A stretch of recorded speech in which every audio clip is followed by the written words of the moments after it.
since my hair got cut and dyed. नमस्कार दोस्तों, कैसे हैं आप। लेके आया हूँ मैं आपके साथ चैप्टर 10 सर्कल क्लास 9th के एनसीईआरटी बुक का थ्योरम 10.8।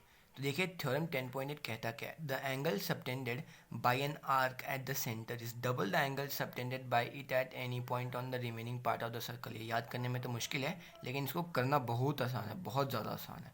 देखिए तो थ्योरम क्या कहता है कि एक मैं आपको बता देता हूँ कि देखिए जैसे मान लीजिए सेंटर है, ठीक है, तो ये जो एंगल होगा ना ये डबल होगा। जैसे मान लीजिए कि ये एंगल हो गया 60 डिग्री, तो ये एंगल होगा 30 डिग्री।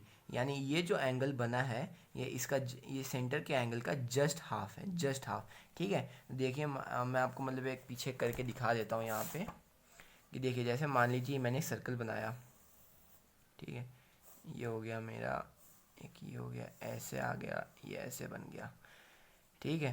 तो देखिए मतलब जनरली क्वेश्चन आता कैसा है, ऐसा भी क्वेश्चन नहीं आता है आपका। क्वेश्चन आएगा ऐसा, ये बना देगा, ठीक है, और एक ये ऐसे कर देगा, एक ये कोई ऐसे ऐसे कर देगा कुछ कुछ, फिर एक ये ऐसे कर देगा, तो ये जो सेंटर ओ हो जाएगा।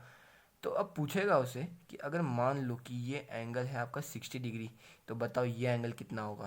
तो देखो ये यही एंगल कहता है कि अगर ये 60 है तो ये 30 है, अगर मान लो ये 90 है तो ये 45 है, अगर ये मान लो 180 है तो ये 90 है। ठीक है, तो बस यही हमारा थ्योरम 10.8 कहता है। तो चलिए इसे करते हैं हम प्रूफ। ठीक है, इसके लिए मैंने एक 3 सर्कल बना लिया, 1 2 3, 3 सर्कल हो गया। इसको मैंने नाम दे दिया 1। ठीक है, आप ऐसे भी एंगल लिख सकते हो उसका पूरा, लेकिन मैंने जनरली दे दिया है। इसको मैंने कर दिया 2, इसको कर दिया 5, इसको कर दिया नाम 4, इसको कर दिया मैंने 3 और 6। सेम 1 2 3 4, कितना 3 और 6, 1 2 5 4, और ये ऐसे यहाँ पे ये हो गया भाई 3 और 6। देखिए 3 सर्कल बना लिया, एक लाइन सेंटर से खींच दिया तीनों में। ठीक है, फिर ये सेंटर से मैंने लिया ओ से एक यहाँ मैंने ये बनाया रेडियस, और एक यहाँ मैंने बनाया कि ये, फिर इनको ऊपर से मैंने ज्वाइन कर दिया। अब देखिए, अब लाते हैं गिवन पार्ट पर। ठीक है, तो देखिए गिवन क्या है, मैंने लिखा अ सर्कल सेंटर विथ हो। बनाने तो हमें 3 है, लेकिन करना किसी एक का है, तो मैंने लिखा अ सर्कल सेंटर विथ हो, और ये बहुत ज़्यादा ही इम्पोर्टेंट थ्योरम है। ठीक है, 10th चैप्टर का।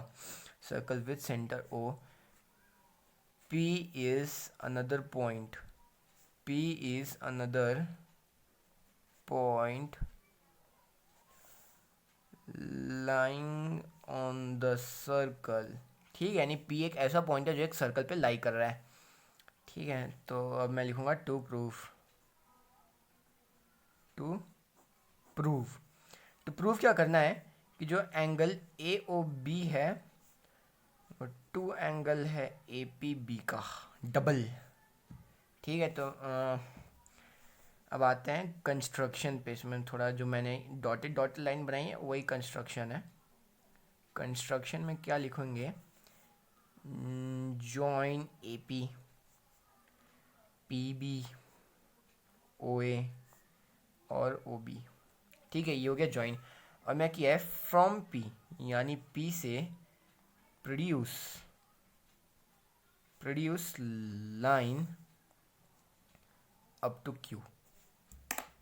ये नाम हो गया, इसका हमने दिया क्यू, ये भी हो गया क्यू, ये भी हो गया क्यू। ठीक है, तो मैं आपको इसी एंगल से मतलब पूरा समझा दूंगा कि कैसे बना है। देखिए अब आते हैं हम टू मतलब प्रूफ पे आते हैं। प्रूफ पे देखिए पहले हमें ये नहीं करना, इसमें कॉन्ग्रुएंट प्रूफ नहीं करना, हमें ये ट्रायंगल लेना है। ठीक है, ट्रायंगल ए ओ पी। ठीक है, मैं यहाँ पे एक बीच से ये बना देता हूँ। मैं एक पार्ट यहाँ कर दूंगा, एक पार्ट यहाँ कर दूंगा। मैं लिखता हूँ पार्ट 1।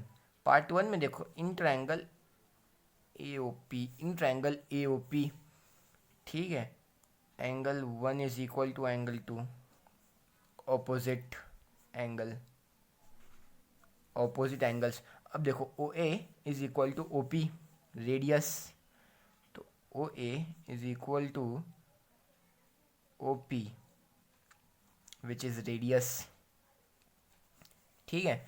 तो अब देखो angle 3 is equal to angle 1+2, exterior angle property, angle 3 is equal to angle 1+2 क्या हो गई, एक्सटीरियर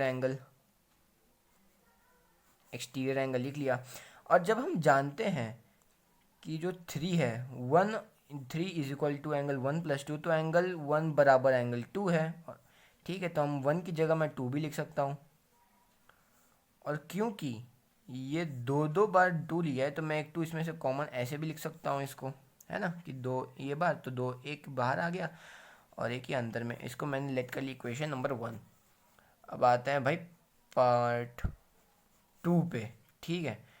अब लिखते हैं इन ट्रायंगल BOP, और जैसा हमने AOP में किया सेम वैसा BOP में भी कर देंगे। Angle 4 is equal to 5, that is opposite angle, ठीक है। OB इज बराबर OP, रेडियस हो गया ये हमारा, ठीक है। और इसमें भी angle 6 is equal to angle 4+5, 6 is equal to angle 4+5 exterior angle, ठीक है, एक्सटीरियर एंगल।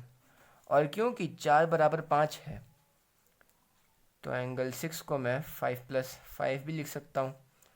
और क्योंकि 5 2 बार है तो ये बाहर और ये 5 आ गया, और मैंने लेट कर ली इसको इक्वेशन 2।